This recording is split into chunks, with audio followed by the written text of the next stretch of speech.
We've been building one of the largest discretionary pools of capital globally, which today on our balance sheet is around $180 billion of capital. There's 135 now in the insurance business and just over $1 trillion in the asset management business. Today the business is in 50 countries. It's built to be extremely nimble.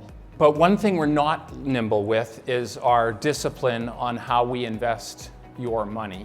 That has led to 19% annualized returns for 30 years, which always doesn't sound like that much, but that's a 27,000% return over 30 years. What's more interesting, most investment strategies get worse as you get bigger.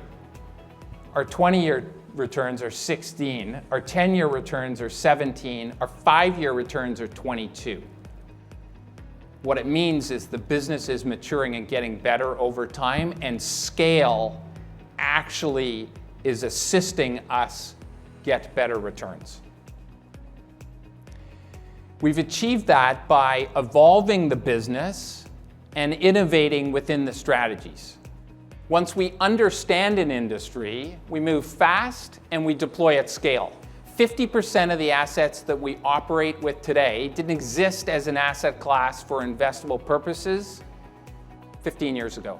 But despite widening out, our investment approach has remained consistent and has essentially been a methodical and proven capital allocation process. We're in the midst of 3 things which are going to foundationally change what we do in the business in a positive. AI is going to drive enormous things within businesses if you get it right, and we believe we can get it right.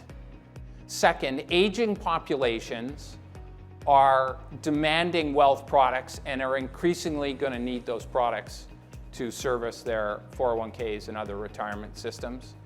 And third, on a more micro level, the real estate recovery is here and it's coming back. So welcome to the next chapter of Brookfield. We have delivered earnings growth of 22% on an annualized basis over the last 5 years. And we've grown our planned value ahead of our long-term targets. And we're really well positioned to continue to scale our earnings at 20% plus. And that growth comes from 2 key areas. The first is us participating in the growth that is delivered by our core businesses. The second area is capital allocation.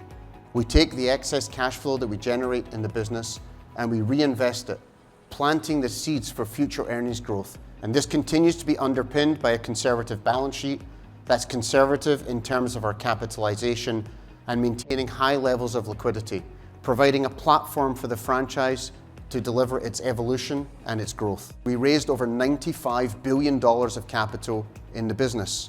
We deployed $135 billion into new investments. We executed $155 billion of financings, and we monetized over $75 billion of assets.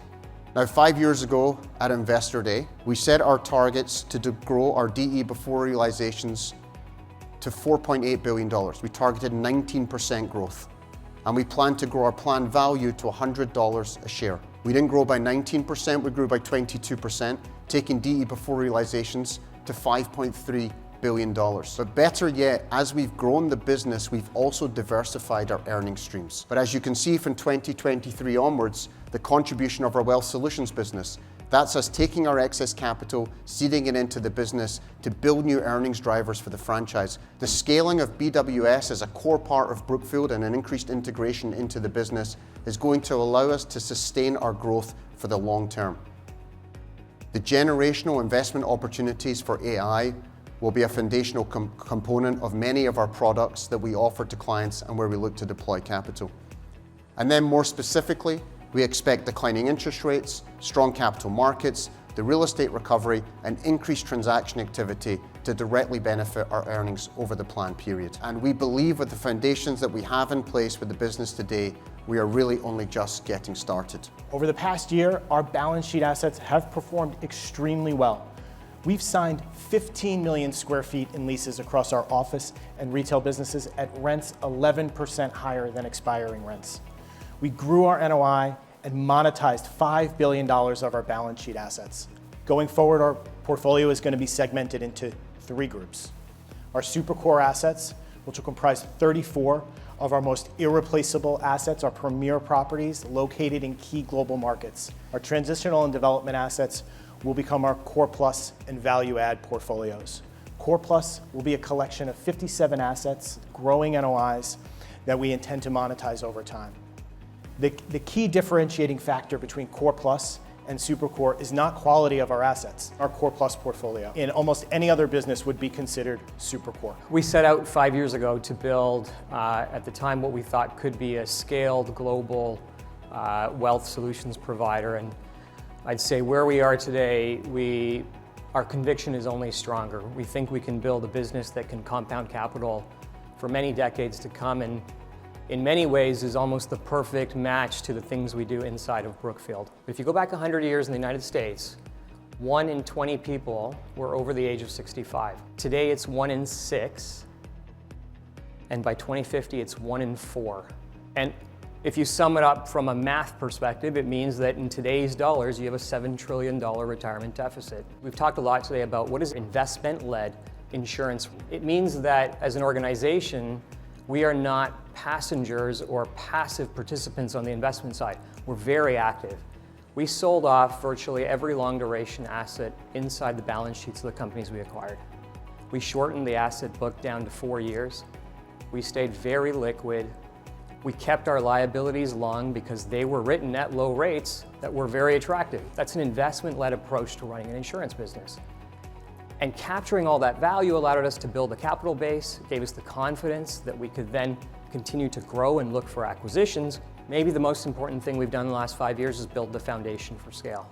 The building blocks of this business are now in place with distribution, with the discipline that we have, with the capital we have, our regulatory expertise. As long as we stay committed to this investment-led approach, we'll have an amazing business.